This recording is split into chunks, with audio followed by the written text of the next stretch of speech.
39살, 이름은 허정남. 공사장, 택배 상하차, 편의점, PC방. 그는 변변한 직장 하나 구하지 못해 하루 벌어 하루 사는 인생을 살았다. 새벽, 키보드 소리랑 컵라면 냄새에 둘러싸여 살다 보면 사람의 나이를 깎는 건 시간이 아니라 소음이라는 생각이 든다. 그날도 PC방 카운터 자리에서 일자리를 알아보던 중 우연히 한 구인 광고를 발견했다. 월 700만, 숙소 제공, 실적에 따라 보너스, 영어 못해도 됨. 면접 간단, 항공권만 본인 부담. 항공권만, 그 문장이 함정이라는 걸 그때는 몰랐다. 면접은 온라인으로 했다. 화면에는 밝은 사무실, 줄무늬 셔츠 입은 한국인 남자, 웃을 때 치아가 과하게 반짝였다. 일은 간단하다. 한국에서 동남아시아로 오는 고객 응대 콜센터이며 수습기간은 3개월이고 마음에 안 들면 돌아가도 좋다고 했다. 월급 700만 원이라는 숫자에 눈이 먼 정남은 마음이 이미 외국으로 가 있었다. 그렇게 정남은 스스로 비행기표를 끊었다. 집이라고 부를 수 없던 고시텔 방에 쌓인 박스 몇 개를 정리하고 공항으로 떠났다. 출국장 유리벽에 반사된 정남의 얼굴은 생각보다 평온했다. 관문을 지나니까 몸이 가벼워지는 줄 알았지만 이상하게 심장만 무겁게 내려앉았다. 도착한 공항은 습했고 내리는 순간 옷 안쪽이 달라붙었다. 입국장 앞에서 정남의 이름이 적힌 종이를 든 현지인이 서 있었다. 이름은 빈이라고 했다. 차를 타자 빈은 전화기를 달라고 했고 도착하면 사무실에서 현지 유심으로 교체 후 돌려주겠다고 했다. 정남은 의심 없이 그렇게 본인의 휴대폰을 건넸다. 차는 도심을 벗어나 오래 달렸다. 콘크리트 벽이 높아지고 벽 위엔 녹슨 철조망이 감겨 있었다. 큰 철문 앞에서 차가 멈추자 CCTV가 네모난 눈을 굴렸다. 철문이 열릴 때 정남은 묻고 싶었다. 사무실은 어디냐고. 하지만 빈이 풍기는 분위기에 압도되어 입을 열 수 없었다. 건물 안은 밝았다. 정면에는 전광판 같은 게 있었고 이름 대신 숫자들이 올라가 있었다. 그 숫자들은 직원 점수판이며 곧 그게 건수라고 불렀다. 옆에는 가슴에 아이디카드를 찬 남자들이 서 있었다. 머리는 바짝 깎였고 팔에는 문신이 떡져 있었다. 정남이 설명을 요청하자 한국어를 꽤 잘하는 남자가 나왔다. 이제 본인을 매니저라고 부르면 된다고 했다. 그리곤 곧 바로 그는 정남의 가방을 탈탈 털어 여권과 지갑을 챙겼다. 알 수 없는 미소를 지으며 안전보관이라 말하곤 여권과 지갑으로 정남이의 이마를 툭툭 쳤다. 정남이는 기분이 나빴지만 그는 아무 말도 하지 못했다. 첫날 밤 정남은 8명이 쓰는 방에 들어갔다. 2층 침대 4개, 창문은 있지만 열 수 없고 창틀에 시커먼 곰팡이가 눌어붙어 있었다. 고시원에서 지낼 땐 이보다 더 험난한 잠자리가 있을까 싶었다. 하지만 지금 정남은 그곳에 와 있었다. 자기가 한 선택이 뭔가 잘못됐다는 느낌을 받았지만 자기 기분 탓일 거라 생각하며 스스로를 위로했다. 다음날 아침 6시 사이렌 비슷한 알람이 울렸다. 문이 열리고 매니저들이 들어와 제식처럼 줄을 세웠다. 첫 교육이라고 했고 회의실로 보이는 곳에는 두꺼운 매뉴얼 책이 있었다. 매뉴얼 내용은 한국 고객에게 투자 수익을 제한하는 스크립트, 가상화폐 거래소 가입 유도, 은행 보안 앱으로 위장한 설치 파일 링크, 그리고 상대가 망설일 때 공포를 자극하는 방법. 순간 이게 다 뭐지 하는 생각이 들었고 어젯밤의 의심은 확신이 되었다. 뭔가 잘못됐구나. 첫 근무는 오전 8시부터 시작해 밤 10시까지였다. 중간에 식사 2번, 창문은 닫힌 채였다. 에어컨은 돌아가지 않았고 팬이 달린 천장은 덜그럭거리며 돌아갔다. 자리마다 헤드셋, 컴퓨터, 메신저 창들, 번역기, 그리고 오른쪽 모니터에는 실시간 거래 차트가 떠 있었다. 차트 아래 탁인 목록이 있었고 각 탁인 옆에는 국기 모양과 시간대, 그들의 직업이 메모되어 있었다. 유감함, 자영업, 대기업, 퇴직 등등. 정남은 키보드를 두드리며 매뉴얼에 적힌 문장들을 옮겼다. 첫 주는 적응 기간이라며 건수 압박이 없었다. 대신 교육이라며 야간의 영상을 보여줬다. 성공 사례라는 제목의 영상 속엔 웃음소리가 들어있었고 배경음악은 경쾌했다. 어떤 중년 여성이 통장을 보여주며 수익을 자랑했다. 그러나 화면 하단 아주 잠깐 스쳐 지나가는 그림자 같은 게 있었다. 거기에 눈이 박혔을 때 매니저가 정남의 어깨를 툭 치며 말했다. 집중하라고. 둘째 주부터 건수가 배정됐다. 첫날 정남은 0건이었고 둘째 날도 0건. 사흘째 매니저가 정남의 뒤에 서 있었다. 손가락 2개가 톡톡 정남의 머리통을 쳤다. 근무가 끝나고 방으로 돌아오자 정남의 침대 위엔 작은 청테이프가 하나 붙어 있었다. 일종의 경고 표식 마크였다. 그렇게 그곳으로 온 지 4주차가 되던 날 정남은 첫 구타를 당했다. 쉼없이 일했지만 실적은 단 한 건도 없었고 밤 11시 회의실로 불렸다. 중앙에는 플라스틱 의자 하나. 정남은 그 의자에 앉았고 매니저가 전기봉을 들고 들어왔다. 금속 끝부분이 푸른색으로 번쩍거렸다. 그는 웃으며 말했다. 겁먹지 말라고. 두 손을 의자에 올려놓으라고 말하자마자 전기가 손등을 때렸고 정남의 의식은 바늘 구멍 같은 통로로 쑥 빨려 들어갔다. 몸이 공중에 떠 있거나 바닥에 뚫려 들어가는 느낌. 비명 같은 게 목구멍에 걸렸는데 소리는 나오지 않았다. 누군가 정남을 물 밖으로 끌어올리듯 숨이 한 번에 들어왔다. 그제야 소리가 터졌다. 울음인지 비명인지 모를 소리. 그들은 그 소리를 좋아했다. 소리가 나와야 다음 단계로 넘어갈 수 있었다. 다음 단계는 물이었다. 눈을 가리고 코를 집어막고 입에 천을 얹었다. 물은 차가웠고 물의 무게가 목으로 폐로 뒤통수로 눈알 사이로 밀려 들어왔다. 머릿속이 쨍하고 울릴 때마다 누군가 질문했다. 왜 너는 단 한 건도 못하냐? 다른 사람들이랑 똑같이 교육하고 시간을 줬는데 왜 너는 처먹기만 하고 일을 안 하냐? 대답을 하면 물이 잠깐 멈췄다가 다시 왔다.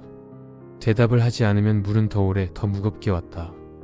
변명은 사치였고 정남은 그날 이후로 말수가 줄었다. 키보드 소리는 더 빨라졌고 매뉴얼을 끊임없이 외웠다. 전화기 너머 들리는 목소리에 머뭇거림이 묻어나면 곧장 정남은 다음 문장을 준비했다. 속도는 늘었지만 건수는 더디게 올라갔다. 가끔 한국에 누군가가 진짜로 돈을 보냈다. 송금 확인 캡처 이미지가 메신저로 왔고 화면 속 숫자는 비현실적으로 컸다. 그 숫자들이 그의 손을 지나갔다는 사실이 그의 심장을 한껏 옥죄었다. 하루가 끝나고 방으로 돌아오면 방 안 사람들의 시선이 벽과 천장과 바닥 사이를 떠돌았다. 서로의 눈을 피해 다니는 것이 이곳의 마지막 예의였다. 3달이 지났고 그 사이 2명이 사라졌다. 한 명은 병원에 갔다고 했고 다른 한 명은 전근을 갔다고 했다. 우리는 알고 있었다. 그들이 어디로 갔는지. 침묵은 계약이었다. 계약을 깨면 공기가 바뀐다. 다음 차례의 의자가 자기 쪽으로 돌아오는 순서를 우리는 체온으로 외웠다. 그 즈음에 정남은 이상한 습관이 생겼다. 밤마다 천장을 보며 한국에서의 사소한 장면을 떠올렸다. 겨울 새벽 퇴근길, 편의점에서 산 호빵을 손에 쥐고 서 있던 자신의 모습. 호빵에서 나오는 김이 얼굴을 덮고 잠깐 안개처럼 시야를 흐리던 순간. 그 기억을 떠올리면 한동안 숨통이 트였다. 사람을 지키는 건 거대한 신념이 아니라 어이없을 만큼 작은 장면들이다. 그날은 월요일이었다. 아침 점검 때 매니저의 목소리가 유난히 까칠했다. 건수표 옆에 빨간 줄이 그쳤다. 주간 할당량 상향되었고 정남의 순위는 이미 뒤에 쳐져 있었다. 이렇게 열심히 해도 결국 또 나는 벼랑 끝에 서 있는구나 하고 정남은 절망했다. 정남은 그날 밤 처음으로 매뉴얼을 어겼다.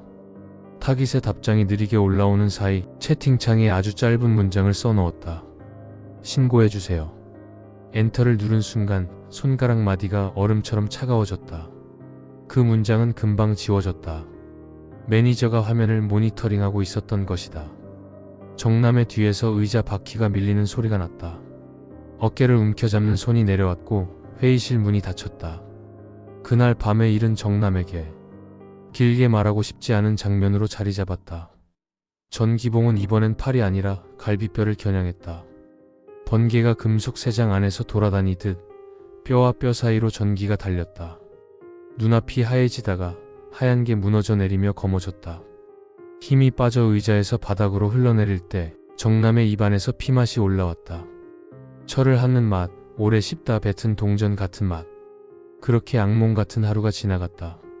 이곳에서 낮과 밤을 구분하는 건 형광등의 떨림뿐이었다. 새벽 3시쯤 전기 설비가 짧게 꺼졌다 켜지는 일이 반복되었고 그때마다 복도 CCTV 렌즈가 한 박자 늦게 초점을 잡았다.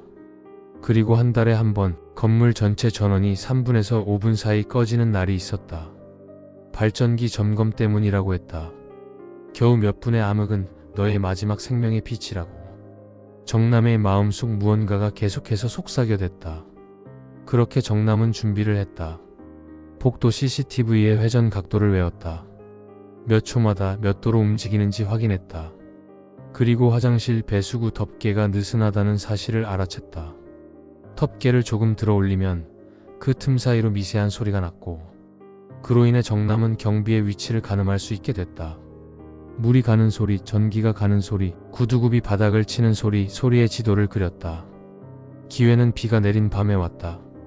그날은 낮인데도 불구하고 어둠으로 가득 찬 날이었다.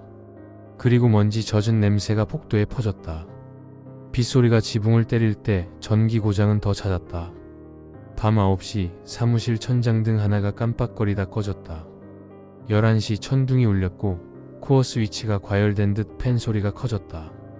자정이 지나면서 2층 복도 끝 콘센트에서 스파크가 튀었다. 짧은 정적. 그리고 뻥하는 소리와 함께 복도 조명이 절반 꺼졌다. 정남은 그 순간을 기다리고 있었다. 방문이 열리자마자 바닥으로 몸을 굴렸다. 매니저가 욕을 하며 손전등을 켰고 빗줄기가 정남의 등허리를 스쳤다. 그리고 정남은 조심스럽게 벽을 더듬어 화장실로 다가갔고 화장실에 도착하자마자 배수구 덮개를 들어 올렸다. 철 냄새가 진하게 올라왔다. 그 아래는 낮고 좁은 공간이었지만 생각할 겨를도 없이 몸을 집어넣었다. 배수관은 사람의 움직임을 위한 통로가 아니었다. 정남의 무릎이 콘크리트에 긁혀 피가 나고 금속과 희석된 피 냄새가 뒤섞였다. 뒤에서 손전등 빛이 흔들렸다. 욕설이 가까워졌다. 정남의 심장은 요동쳤고 배수관 사이를 더 빠르게 기어나갔다. 중간중간 튀어나온 철사들이 정남의 손가락을 자꾸 찔렀고 손가락 끝의 감각이 사라지는 걸 느꼈다. 그리고 좁은 벽 사이로 몸을 비틀어 넣을 때 등뼈가 소리를 냈다. 한참을 기어가자 위쪽에서 외부 공기의 냄새가 났다. 썩은 채소, 젖은 종이, 플라스틱이 태워졌던 냄새. 쓰레기 적치장의 환풍구였다. 환풍구 그릴은 너덜하고 갈라져 있었다. 환풍구를 잇는 힘껏 발로 세게 찼다.